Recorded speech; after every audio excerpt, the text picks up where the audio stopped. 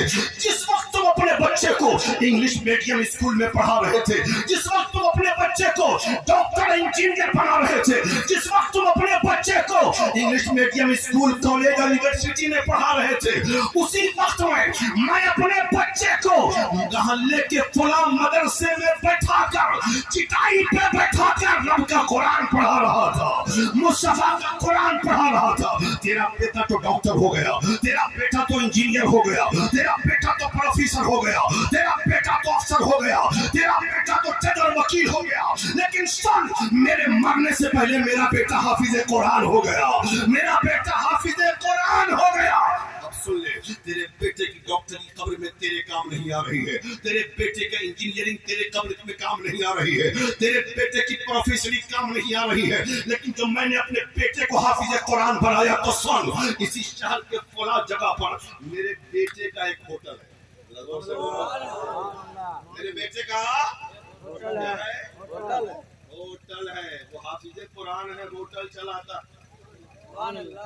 آج اگر مولانا تجارت کرنے لگے نا، دکان کر لے، بزنس کر لے، کپڑے کی، کتاب کی، تو یہ قوم بھوکتی بہت زیادہ ہے۔ مولوی کو کیا ہو گیا؟ اس کو مدرسے میں رہنا چاہیے، مسجد میں رہنا چاہیے، سمجھ رہے نا؟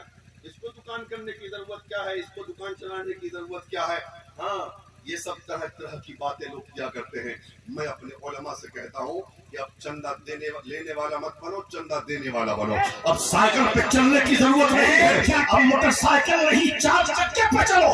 اتنے پیسے کماؤ جائز طریقے سے کہ لوگ تمہیں فقیر نہیں بلکہ امیر کہیں۔ اور جہاں پر ایک کمرہ بنانے کی بات آئے، ایک مسجد کا مینار بنانے کی بات آئے، اب لوگ کہے مولانا صاحب چندہ لے کے آئیے، رسید پکڑ کے، تو آپ کہو جناب اب چندہ لینے کا وقت نہیں ہے، ایک مینار بنانا ہے، میں اپنے جیب خاص سے پیسہ دے کر مسجد کا مینار بھی بناؤں گا، مدرسے کی تعمیر بھی۔